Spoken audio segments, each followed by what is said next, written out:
All right, we're back here with another parking lot preview as the Harbor Hawks get ready to take on the Orleans Firebirds tonight in a makeup game.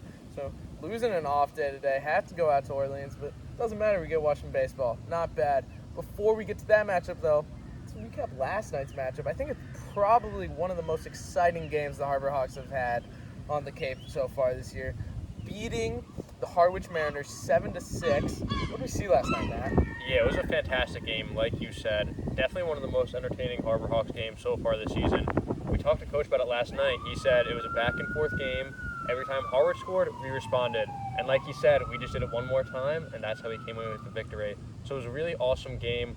Uncharacteristic of the Hawks, though, to give up 6 runs. We've talked about how we're a really pitching-dominant team, but it didn't matter last night. We got the victory, and that's all that matters. Yeah, Coach said yesterday after the game, too, that the pitching was still good in his eyes. 6 runs, yes, but Simon Miller's starter had 9 strikeouts and only 3.2 innings pitched, which is insanely impressive. And then the bullpen came in, shut it down. Michael Rodriguez, nightmare as we like to call him, closed it out, 1-2-3 inning. Very nice from the Harbor Hawks. And then the offense. We've said sometimes this season the offense has struggled for the Harbor Hawks. Reminder of last Thursday's game, and let's get to it, where they only managed 3 hits, right? But then the past 3 games, they've had 9 or more hits in each affair. So the offense is really starting to find its way. Yesterday was 10 hits, 7 runs. So good stuff from the Harbor Hawks. We'll see if they can keep it up tonight against Orleans, but let's just get right into it. So tonight for the Harbor Hawks on the mound, we got Hayden Frank. He's made 1 start so far on the Cape, 5 appearances. He actually won the Player of the Game in his last appearance. How's he been so far, Matt? Yeah, he's been great, Jason. Like you said, Player of the Game in his last start, actually against Harwich, back on June 28th. That was a big victory, 10-3 victory for the Harbor Hawks. But if you look at his stats, you can see he's doing great so far. Over 14 1/3 innings pitched, he has 8 Ks and a 2.5 ERA.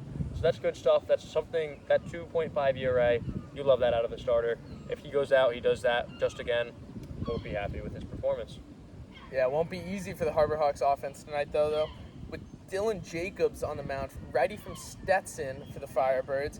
So far on the Cape, he has got a 1.97 ERA with 9 strikeouts, only 4 walks, over 13.2 innings pitched. So good pitcher there, it seems. Got strong command, low walk numbers. We'll see what the Harbor Hawks offense can do with him today.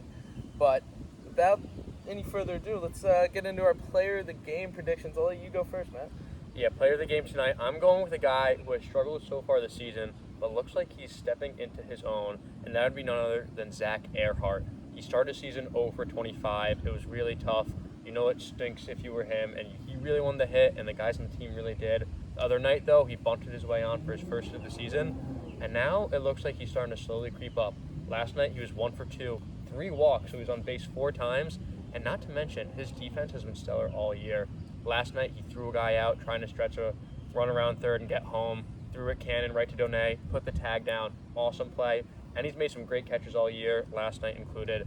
So I think tonight could be just another stepping stone. He'll get a few hits, keep playing excellent defense, and come home with the Player of the Game. Yeah, I like that pick. Really want to see Earhart start doing well. Good player from Oklahoma State. His brother's a coach for the team. You know, he wants to be up here. He wants to do well. You never want to see a player struggle like that. So hopefully he can find his groove tonight. I think getting a Player of the Game would be a nice little bump for him. Me personally, I'm going to have to go with last night's hero, Brody Donay. He came in, a great game last night, 2 for 4, and he had the game-winning RBI in the bottom of the 8th. And he did something special last night. Like did the other day against Bourne, it worked out. Took his batting gloves off. I talked to him after the game last night. He says he likes to switch it up if he feels like he's struggling. Saw him take a couple big cuts and miss, and then he takes off the batting gloves, drives that single for an RBI, and then the rest was history. The Harbor Hawks win it. I think he'll continue to capitalize on his success, have a good game tonight, maybe see another home run. We know he has the power. Mm-hmm. This is not an official home run prediction, but it's a possibility. We'll have to wait and see. But I think he'll have another good game tonight. Caught 2 runners stealing 2. We know he has an arm from behind the plate, so I think he'll continue to impress up here on the Cape. All right, that just about does it for our parking lot preview tonight. Catch the Harbor Hawks against the Orleans Firebirds. First pitch 6:30. Hop on our broadcast. It will be a great one as always.